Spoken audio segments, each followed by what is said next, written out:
We're talking about spheres, and we're going to be finding both the surface area and volume of them. So a sphere is a three-dimensional circle. So in the middle here, we have our center, just like we would with a circle. And the radius is going to be any distance from the middle to the outside. So it could be this, or this piece, or this piece, or this piece, or this piece. Any one of these could be called a radii. So the formula for the surface area of a sphere with a radius of r is the formula 4 pi r squared. The formula for the volume, so this is surface area. For volume, the formula is 4/3 pi r cubed. So if we look at this sphere that we have, we're asked to find our surface area. So remember, our surface area formula is 4 pi r squared. Our radius in this case is the distance, again, from the middle to the outside, which is just 6. So that means it's 4 pi times 6 squared. Well, 6 squared is 36, so we have 4 pi times 36. And you have a couple options here. Option 1 is you could put this in the calculator and get a decimal. Option 2, which is going to be very beneficial for you, is going to be to go ahead and multiply the 4 times the 36, and we're going to leave our answer with pi in it. When we leave an answer with pi in it, we would say that we're leaving it in terms of pi. And the reason that this is important is because on your quiz that you're going to take, you're going to have answers in terms of pi. So if I go ahead and multiply 4 times 36, I'm going to get 144, and I'm still going to leave pi there. So in terms of pi, my answer would be 144 pi. But I could go ahead, just for practice sake, and multiply it by pi, and it's going to give me an answer of 452.39. So both of these are acceptable answers, but on your quiz, you're going to have to know how to get into this form. That's going to be very important. And remember, to get the 144, I multiplied 4 times 36.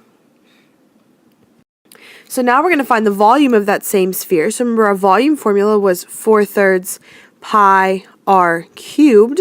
So we're going to do the same thing. We're going to plug in 6 for our radius. So 4/3 pi times 6 cubed. Well, if I go ahead and plug in 6 cubed, I get 216. So this becomes 4/3 times pi times 216. I want to leave my answer in terms of pi, so I'm going to go ahead and multiply 4/3 times 216, and I'm going to get 288, and then I want to leave pi there. So 288 pi would be one of my possible answers. Now, if I wanted to go ahead and multiply that by pi, to get an actual decimal answer, I could do that. And if I went ahead and multiplied 288 times pi, I would get 904. So 904.78. So both of these would be considered acceptable answers. But on your quiz, again, you're going to need to know how to write them in this form in terms of pi, where it has pi still in the answer. And remember, to get the 288, to get this 288, all we did was we multiplied 4/3 and 216. So it says to find the surface area and volume of a sphere with a diameter of 20 kilometers. Round your answer to 1 decimal place. So remember, diameter, if you have a circle or a sphere, it doesn't matter. Let's draw a picture. So this is our sphere. And it says our diameter, which is our distance all the way across, is 20. So from this point to this point is 20. Well, remember, for both our surface area and volume formulas, we really only need our radius. So if our diameter equals 20, well, our radius is half of that. It's the distance from the middle straight to a side, so our radius will equal 10. So our surface area formula was 4 pi r squared. So we're going to plug in 10 for r, so 4 pi times 10 squared. Since it told us that it wanted our answer rounded to 1 decimal place, that means we need to go ahead and get a number. So we're going to type in 4 pi times 10 squared. Sorry, I forgot the squared there. And 4 pi times 10 squared is going to give us 1,256. And it said round to 1 decimal place. That means it wants the decimal and then the number right after that. Don't forget, if the number preceding that is greater than 5, then we would need to round that 6 up, but it's not.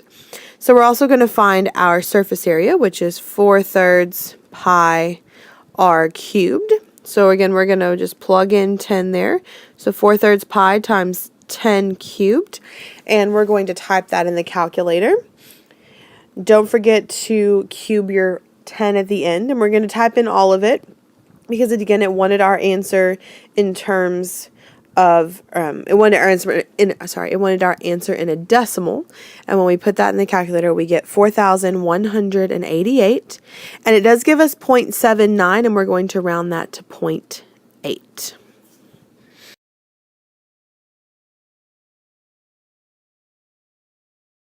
So moving on to our checkup. So we're asked to find, for number 1, the surface area of the sphere to the nearest hundredth. When it wants the nearest hundredth, that means it wants our number, and then a decimal, and then 2 more numbers after that. So our surface area formula is 4 pi r squared. It tells us our radius in this problem is 7, so that's 4 pi times 7 squared. Don't forget your squared, because if you don't put that in, you will get the answer incorrect. And when we type in 4 pi times 7 squared, we are going to get 615.75. So this would be my surface area.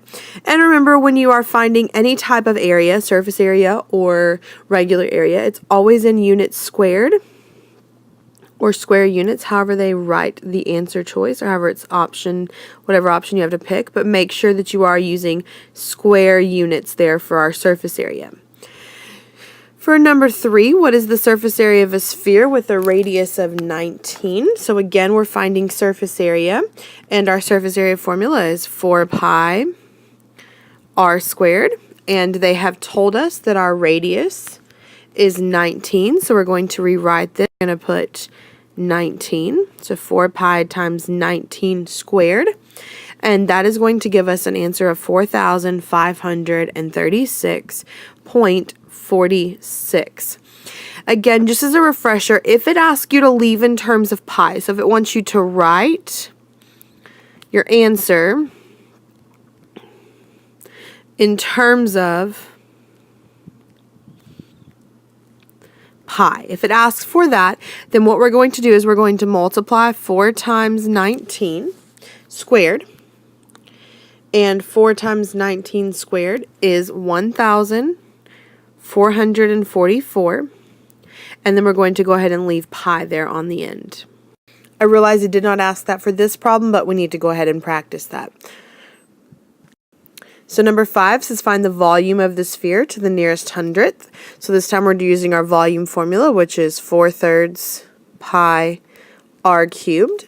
So, and it does want us to do this to a decimal place, so we're just going to go ahead and type in 4/3 pi times our radius cubed. Remember, our radius is 7. And when we type in 4/3 pi times 7 cubed, we're going to get 1,436.76. So number 7, what is the volume of a sphere with a radius of 2.5? So our volume again is 4/3 pi r cubed. Instead of r, we're going to put in there 4/3 pi times 2.5 cubed. And we're going to first of all do this in forms of a decimal, because that's what it asks us for. So 4/3 times pi times 2.5 to the third is 65.45.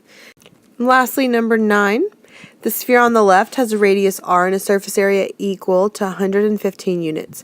Find the surface area of the sphere with twice the radius. We're actually going to do both 9 and 10 here because they're kind of complicated. So if you'll recall back to Unit 1, one of the very last lessons we learned in Unit 1 was that if we're trying to find our surface area, if we're looking for surface area, or area is what we talked about, but surface area is going to fall in the same category because it's still a type of area, it meant we had to multiply by the scale factor twice. So it says the sphere on the left has a radius r and a surface area of 115. The surface area of the sphere with twice the radius, so this radius, this sphere, is 2 times as big. So that means to find our new surface area, we're going to take 115 and we're going to multiply it by 2 and then multiply it by 2 again, because for surface area we multiply by the scale factor twice.